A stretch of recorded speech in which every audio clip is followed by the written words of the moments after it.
Jasmine healthy life চেনেলটোলৈ সকলোকে স্বাগতম জনাইছোঁ। আজি মই আপোনালোকৰ মাজলৈ নতুন এটি ভিডিঅ' লৈ উপস্থিত হৈছোঁ। আশা কৰোঁ সকলোৱে ভিডিঅ'টি আদৰি ল'ব। আজি আপোনালোকৰ লগত শ্বেয়াৰ কৰিব বিচৰা ভিডিঅ'টি হৈছে এক্সাৰচাইজ। আজি মই আপোনালোকৰ লগত যিটো এক্সাৰচাইজ দেখুৱাম সেইটো হৈছে বেলি ফেট লছ কৰা। এই এক্সাৰচাইজটো যদি আপোনালোকে কণ্টিনিউ কৰিবলৈ লয় তেনেহ'লে আপোনালোকৰ বেলি ফেট লছ হ'ব, লগতে আপোনালোকৰ যিটো শৰীৰৰ ওজন ৱেট সেইটো কমি আহিব। আপোনালোকে কণ্টিনিউ কৰিবলৈ চেষ্টা কৈ আছিলে যে বেলি ফেটৰ ওপৰত এক্সাৰচাইজ দিব লাগে, গতিকে সেইকাৰণে আজি এই এক্সাৰচাইজটো লৈ আপোনালোকৰ মাজত উপস্থিত হৈছোঁ। আশা কৰোঁ সকলোৰে উপকাৰত আহিব। লগতে আপোনালোকে এক্সাৰচাইজ কৰাৰ উপৰি খোৱা খাদ্য খানাৰ ওপৰত গুৰুত্ব দিব লাগিব আৰু যথেষ্ট পৰিমাণে আপোনালোকে পানী সেৱন কৰিব লাগিব। প্ৰচুৰ পৰিমাণে সেউজীয়া শাক পাচলি হওক আৰু কেঁচা ফল মূল হওক, লগতে আপোনালোকে যি ফাষ্ট ফুড তেলত ভজা পৰা বস্তু এইবিলাক পৰালৈকে এভইড কৰি চলিবলৈ চেষ্টা কৰিব। এই এক্সাৰচাইজটো মই 4টা ষ্টেপত দেখুৱাম আপোনালোকেও এনেকৈ কৰিব, সুফল পাব।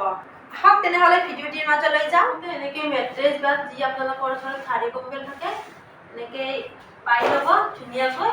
প্ৰথমতে এনেকৈ ধুনীয়াকৈ চিট শুই ল'ব। দেখিছে মই এনেকৈ শুই লৈছোঁ। তাৰপিছত হাতখন পিছফালে এনেকৈ লৈ যাব, দেখিছেনে? এনেকৈ লৈ যাব।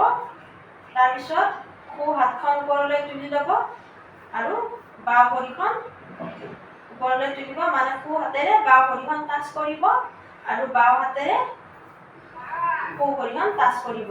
এয়া মই দেখুৱাইছোঁ, চাব আপোনালোকে। 1 2 3 4 5 6 7 8 9 10 এনেকৈ 10 বাৰকৈ আপোনালোকে কৰিব।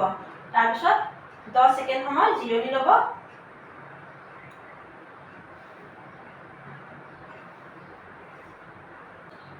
তাৰপিছত হাত দুখন লাহে লাহে লৈ আহিব আগৰ স্থানলৈ।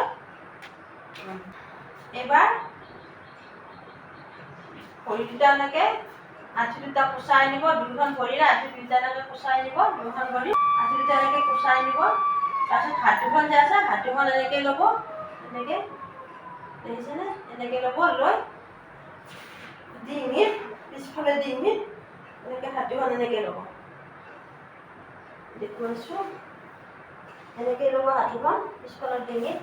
সোঁ হাতৰ কিলাকুটিৰে বাওঁ ভৰিৰ আঁঠুটো স্পৰ্শ কৰিবলৈ চেষ্টা কৰিব।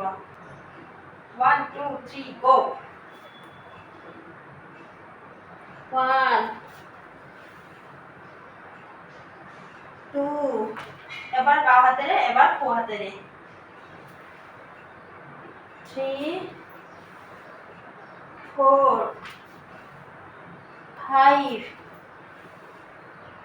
6 7 8 9 10 এয়া 10 ছেকেণ্ড সময় জিৰণি ল'ব। এবাৰ বাওঁ হাতৰ সোঁ হাত 10 ছেকেণ্ড হ'ল। এতিয়া আকৌ ভৰি দুখন ধুনীয়াকৈ মেলি দিয়ক আৰু হাত দুটা আগৰ স্থানলৈ লৈ আহক। এতিয়া হাত দুখন এনেকৈ থৈ দিব।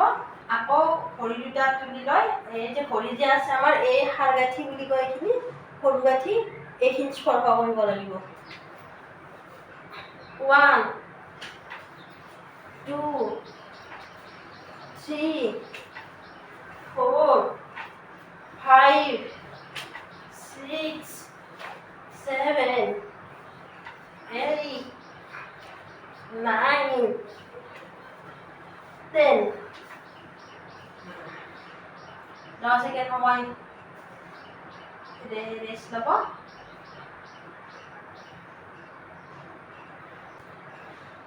এতিয়া আকৌ দুটা কুচুৱাই ল'ব, আঁঠু দুটা এনেকৈ কুচুৱাই ল'ব। তাৰপিছত এই হাত দুখন আছে যে হাত দুখন আনহাত মানে শোল্ডাৰত এনেকৈ ধৰি ল'ব। এই শোল্ডাৰত এনেকৈ ল'ব, লৈ আমি চাইকেলিং কৰিম এইবাৰ 10 বাৰ।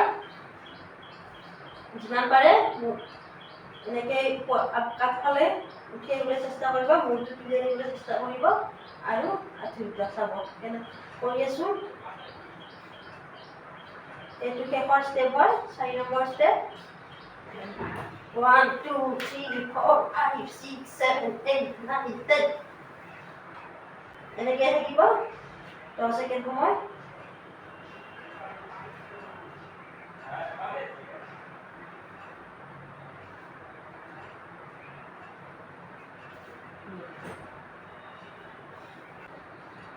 এই যে এক্সাৰচাইজ কেইটা দেখুৱালোঁ, এই এক্সাৰচাইজ কেইটা আমাৰ যি PCODৰ প্ৰব্লেম আছে বা PCODSৰ প্ৰব্লেম আছে সেইসকল মহিলাৰ বাবে বহুত উপকাৰী হয় এই এক্সাৰচাইজটো।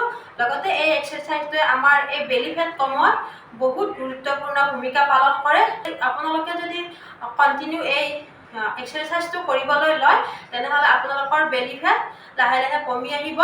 আৰু ময়ো বহুত শকত আছিলোঁ, এতিয়া মোক বহুতে কয় যে মই বহুতখিনি ক্ষীণাইছোঁ আৰু মোটামুটি এতিয়া মোৰ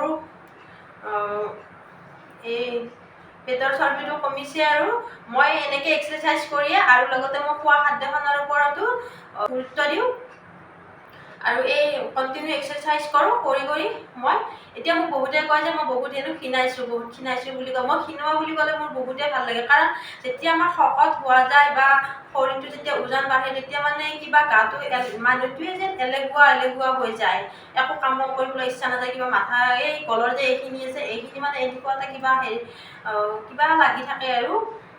গতিকে এই এক্সাৰচাইজে আপোনালোকৰ এই শৰীৰটোৰ ওজন কমোৱাত বিশেষ ভূমিকা পালন কৰিব। বিশেষকৈ পেটৰ চৰ্বি অৰ্থাৎ বেলি ফেট লছ কৰাত বিশেষ ভূমিকা গ্ৰহণ কৰে এই এক্সাৰচাইজটো। আপোনালোকেও এই এক্সাৰচাইজটো নিয়মিত কৰিবলৈ চেষ্টা কৰিব।